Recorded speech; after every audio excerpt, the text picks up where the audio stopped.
নমস্কার, বাংলা টাইমস নিউজে আপনাদের স্বাগত। ব্যারাকপুর সাইবার ক্রাইম শাখার বড়সড় সাফল্য। কল সেন্টারের আড়ালে লক্ষ লক্ষ টাকা প্রতারণা চক্রের পর্দাফাশ করল সাইবার ক্রাইম শাখার গোয়েন্দারা। রবিবার ব্যারাকপুর ডিডি অফিসে সাংবাদিক সম্মেলন করে ডিসি নর্থ গণেশ বিশ্বাস জানান, গত 21শে জুলাই গোপন সূত্রে খবর পেয়ে খড়দাহ থানার অন্তর্গত গোদরেজ প্রকৃতি আবাসনের একটি ঘর থেকে 3 জনকে গ্রেপ্তার করা হয়েছিল। পরবর্তীকালে ধৃত 3 জনকে জিজ্ঞাসাবাদ চালিয়ে বিভিন্ন জায়গা থেকে প্রতারণা চক্রে জড়িত থাকার অভিযোগে 2 মহিলা সহ আরও 5 জনকে গ্রেপ্তার করা হয়েছে। এর সাফল্য এবং সর্বোপরি আমাদের যেভাবে West Bengal cyber crime wings আছে, যেভাবে ADG cyber crime sir constant persuasion করেছেন, তার ফলাফলের কারণেই যে ক্রাইমটি সম্পর্কে এখন বলতে যাচ্ছি, এটাতে প্রায় 1 কোটি টাকার উপরে ফ্রড আছে। যেখানে আপনারা দেখলেন ধীমান ভট্টাচার্যকে আমরা অ্যারেস্ট করেছি। মানে গত ফেব্রুয়ারি মাসে কেসটি আমাদের এখানে রেজিস্ট্রেশন হয়, কিন্তু এই বিগত 5 মাসের অধিক সময় ধরে এটাতে কনস্ট্যান্ট পারসুয়েশন এবং তার বিভিন্ন সময় বিভিন্ন লোকেশন পাওয়া, সেই জায়গাগুলোতে আমরা রেড করার পর গত পরশু দিনকে আমরা বিধাননগর ইস্টের একটি গেস্ট হাউস থেকে অ্যারেস্ট করতে পেরেছি ধীমান ভট্টাচার্যকে। এই ধীমান ভট্টাচার্য যখন ওর MBA পাস করার পর তারপরে ও ইভেন্ট ম্যানেজমেন্ট নিয়ে সমস্ত কাজগুলো করতো, কিন্তু পরবর্তীকালে ও হঠাৎ করে যখন তার সোশ্যাল মিডিয়া ফেসবুকের মাধ্যমে ও জানতে পারে একটি যে এখান থেকে কিছুজন অ্যাকাউন্ট ভাড়া নেয়। এই অ্যাকাউন্ট ভাড়া নিলে তার ওই অ্যাকাউন্টের মাধ্যমে যখন কোনো গেমিং অ্যাপ ডাউনলোড করা হবে বা কিছু টাকা পাবে, সেই জায়গাতে ও খুব সহজভাবে তার ওই অ্যাকাউন্ট ভাড়া দেওয়ার জন্য 1.8% মতন ও সঙ্গে সঙ্গে টাকাটা পাবে। এবার ও এটার জন্য ফেসবুকের একটা যখন ওই লিঙ্ক এসেছিল, তখন সেই অনুসারে ওই গ্রুপটাতেও জয়েন করে। ফেসবুকের ওই গ্রুপে যখন জয়েন করে, আপনাদেরকে দেখিয়ে দেবো আমরা যে ফেসবুকের মাধ্যমে কিভাবে অনেকগুলো গ্রুপে জয়েন করা যায়। সেখানে প্রচুর মানুষ একই সঙ্গে ওই গ্রুপে থাকে। টার্গেট করে নেওয়া হয়, ওখানে টেলিগ্রামের একটা লিঙ্ক পাঠানো হয়। সেই টেলিগ্রামের লিঙ্কে ওখানে পরিচিত হয় ও একজনের সঙ্গে, যার নাম ছিল লিজা। এই লিজার মাধ্যমে ও হচ্ছে যখন কোনো ট্রানজাকশন করার পর ও 1.8% হারে ও টাকাটা পেয়ে যায়, তখন ওর লোভ বাড়তে থাকে। ও ইন দ্য মিন টাইম কি করে যে আমি যদি 1.8% পাই কারোর নিজের অ্যাকাউন্ট ভাড়া দিয়ে, আমি কিছুজন বা কিছু অ্যাকাউন্ট হোল্ডারদেরকে যদি আইডেন্টিফাই করে নিই, তাহলে আমি যদি তাদেরকে 1.3% বা 1.5% দিই, তাহলে আমার এখান থেকে আরো বেশি লাভ হতে পারে।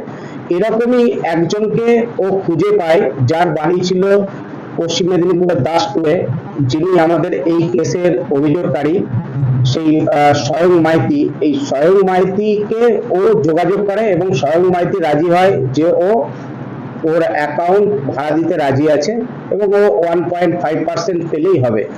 এইভাবে ওকে একদিন ডাকে আমাদের ব্যারাকপুরের কোন একটি হোটেলের নাম আমরা বলছি না। তারপরে সেই হোটেলে ডেকে ওরা সারাদিন ওই অ্যাকাউন্টের থ্রুতে ট্রানজাকশন করে। 1 কোটি টাকার উপরে ওদের ট্রানজাকশন ছিল। আমরা ট্রানজাকশন ডিটেল গুলো পেয়েছি। অ্যাকচুয়ালি ডেট অফ অকারেন্স ছিল 25শে জানুয়ারি। আমাদের 25শে জানুয়ারি ঘটনাটি থাকে এবছরেরই, আর কেসটা হয়েছিল আমাদের ফেব্রুয়ারি মাসে। ওইখান থেকে একই দিনে 1 কোটি টাকার উপরে ট্রানজাকশন হয়, কিন্তু পরবর্তীকালে দেখা যায় যে ও তার লাভের অঙ্ক কিছু মাত্র পায়নি, কিন্তু ওর মাঝখান থেকে অ্যাকাউন্টটাও ব্যবহার করে নিয়েছিল আমাদের এই ধীমান ভট্টাচার্য। এটাই আছে। আমরা ধীমান ভট্টাচার্যকে কনস্ট্যান্ট পারসুয়েশনের পরে বিভিন্ন জায়গায় রেড করে বিধাননগর ইস্ট থেকে পরশু দিনকে আমরা গ্রেপ্তার করেছি। আপাতত রিমান্ডে আছে আমাদের কাছে 8 দিনের। কত জনের অ্যাকাউন্ট এরকম ব্যবহার করা হয়েছে এবং কত টাকা টোটাল ট্রানজাকশন? এগুলো আমরা তদন্ত চালাচ্ছি।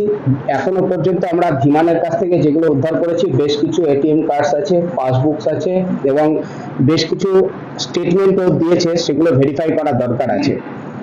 কতদিন ধরে করছে ধীমান 2023 সাল থেকে এগুলোর সঙ্গে যুক্ত আছে। আর ও এখনো পর্যন্ত নিজের মুখে যে সংখ্যাটা বলেছে তাতে প্রায় 10-এর অধিক এরকম বড় বড় ঘটনা করেছে, সেগুলোকে আমরা সব ভেরিফাই করে নেওয়ার চেষ্টা করছি। ভাবে renting accounts for gaming funds এভাবে লেখা আছে ফেসবুকে, আপনারা এরকম একটা লিংক হয়তো প্রথমে পেতে পারেন।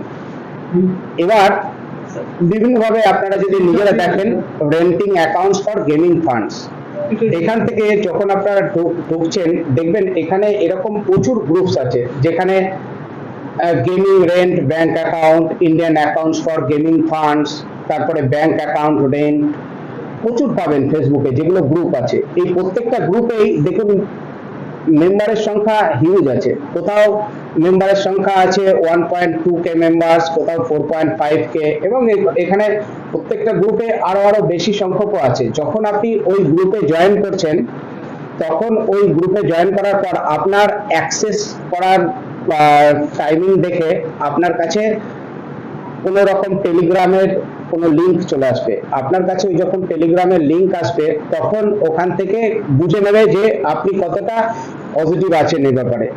তারপরে আপনাকে ওইখান থেকে কিন্তু আপনার যে অ্যাকাউন্ট, আপনার ওই অ্যাকাউন্ট যথার্থ কিনা, আপনার অ্যাকাউন্ট ব্যবহার করা যাবে কিনা, এবং ওরা কোন কোন অ্যাকাউন্ট কোন কোন ব্যাংকের সেরকম একটা লিস্ট আপনাকে দিয়ে দেবে যে এই ব্যাংকের অ্যাকাউন্টগুলো আছে কিনা। দেখুন এখান থেকে আপনারা দেখতে পারবেন আর্জেন্ট নিড ওরা বলে দিচ্ছে যে HDFC ব্যাংক, SBI এরকম ডিটেল আছে, দেখুন ওরা জানিয়ে দেয়। হ্যাঁ, লিংক দিয়ে দেয়।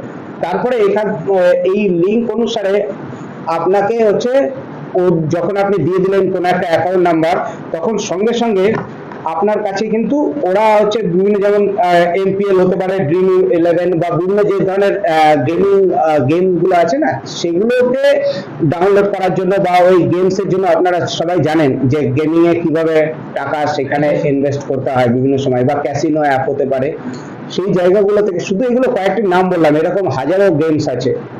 তারপরে সেই টাকাগুলো একটা জায়গাতে একটা অ্যাকাউন্টে ঢুকতে থাকে। এই মাঝখানে যে অ্যাকাউন্টগুলোতে টাকাটা আসে, এই অ্যাকাউন্টগুলোর মাধ্যম হিসেবে কিন্তু ওরা প্রচুর অ্যাকাউন্টস রেন্টে নিত। এটাই আছে, মানে এই টাকা